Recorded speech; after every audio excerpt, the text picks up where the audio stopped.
So I'm at the beach. Yesterday I lost the eel. Today I'm at the beach. Not the one I was at yesterday. There's not many people here either.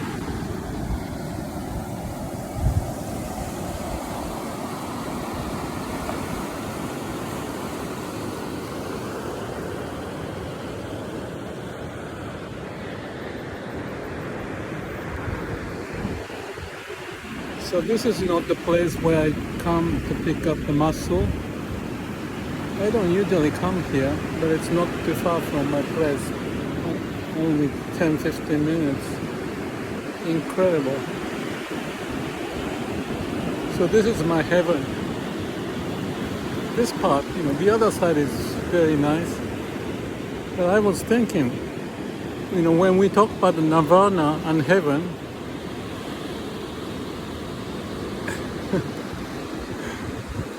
but this heaven here, for me, may not be the heaven for someone else. They want to have a pool and jacuzzi and everything catered. My heaven is not like that. My heaven is self-sufficiency, nature, and look at the sky. Look at the. You see the cloud? I don't know if you see moving. There are 2 layers of cloud.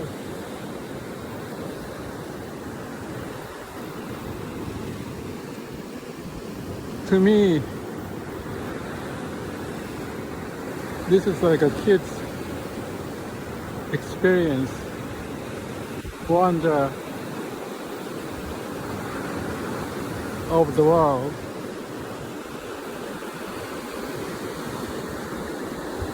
There's a seagull there. So I go diving on the right.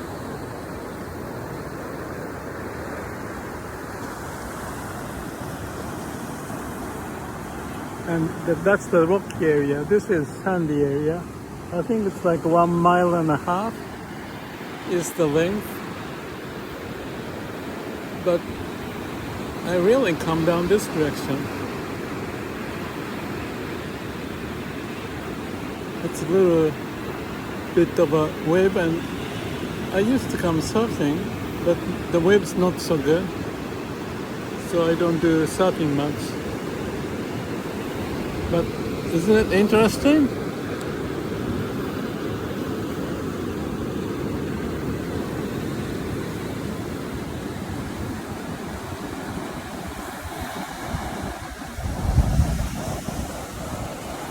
So what I think is this, like the subjectivity is truth. Even if you go die and go heaven, maybe I shouldn't say it this way, you may not like the heaven if you are there too long. I'm just kidding, but not really. My heaven here may not be your heaven.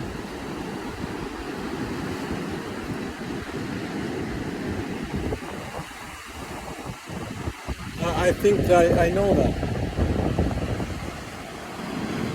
But you may like it if you don't need much to live.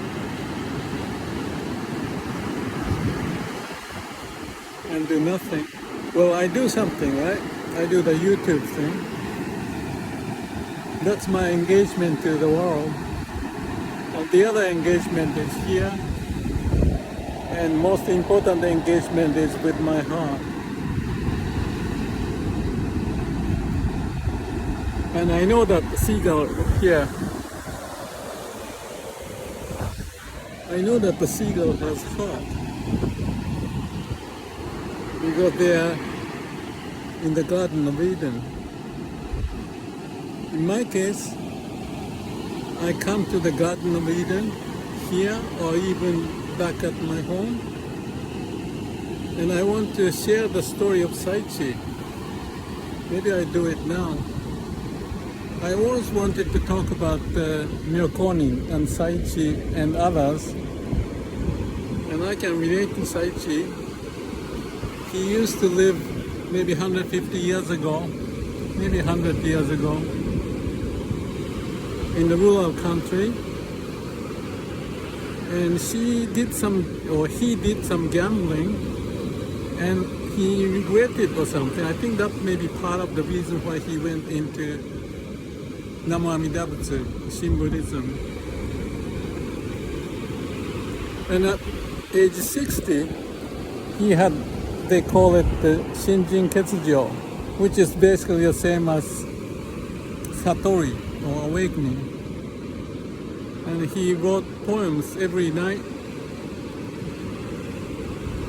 When he was carving the wooden sandal, there's a piece of wood that he can jot down some poem ideas. His writing was not good, but he can manage it. And later, after he finished that, he goes back to his room and put those poems, like a haiku, whatever the form, onto the notebook, for the kids' notebook.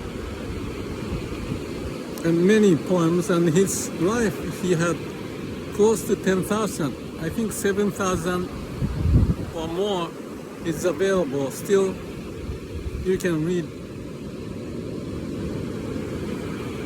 And once a week or something, I don't know, maybe every day, he goes to the temple where there's a priest, and he shares his poem, and that's it. He didn't want to have the poem to be seen by anyone else, but eventually I think he loaned or something to the person he knows of. He's maybe introvert. I don't think he was very outspoken guy, but I'm not sure. Some of the stories that I can share just quickly. One story is that, let's say he goes into the Nirvana and come back. And he talks about his dying of self. He finished funeral, so he can go to Nirvana, and he has this blissful sensation, I'm sure. And then he comes back, he goes there and come back. That's one of the poem. But he also have those as a human. You know, he's in this samsara, the world we live in. And one of the poem, I guess, was talking about him and his wife. And he was saying that in the poem, there are two devils in this house. And someone asked him to paint his face because he became a little famous, but the rule of not many people. But he told him, if you want to paint, that's fine, but put the horn on top of me, unicorn. Because that indicated he's got this delusion still.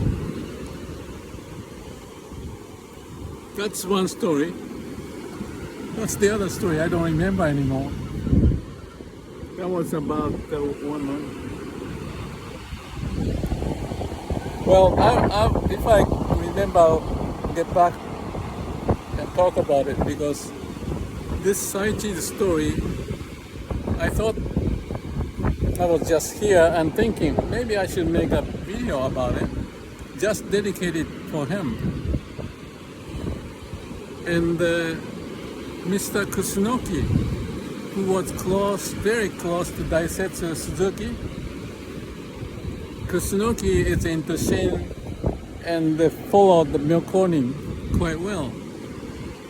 So he written books, and he's on the YouTube, also with the Miyoko Okamura, whom I've known for 20 some years. She passed away, and it's a wonderful story. Not many people watch, but still maybe 2,000, 4,000 views. So even these days, it's not as appreciated. Many may know it, but I don't know, there's some kind of a distance. Maybe because the people are from the lower echelon of the society, often they couldn't read or write. But fantastic. I think it may be something to do with their handicap, that they couldn't read or write. Therefore, they are treated a little bit at the lower level of the society, or quite a bit. And but yet they have the heart. And maybe that's the reason why they may have been feeling like depressed, or not psychologically, but society's level. So they wanted to find something, and it turned out that the Shin-Buddhism, started by Shinran, came to those rural countries. And that's how it spread out. Zen spread out at Kyoto, and the priest, shogun, and the higher level, intellectuals. But Myōkōnin is lower level. But I love them. They are honest. I can bring up tears even if I think about it. But they are genuine people. Anyway, I didn't mean to talk like this, but so life goes. No, I was talking about the heaven, and that triggered me to think about Myōkōnin. And I thought about two stories. Well, some other time, I want to make a video about it, because I think it's important for the world to know about this.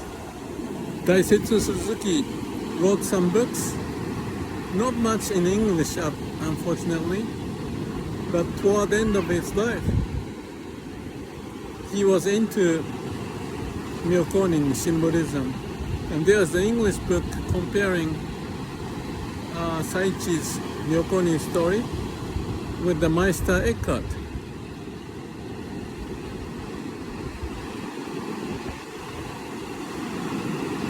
It's a treasure, something we should appreciate. But just a story for me here at the heaven. So I feel.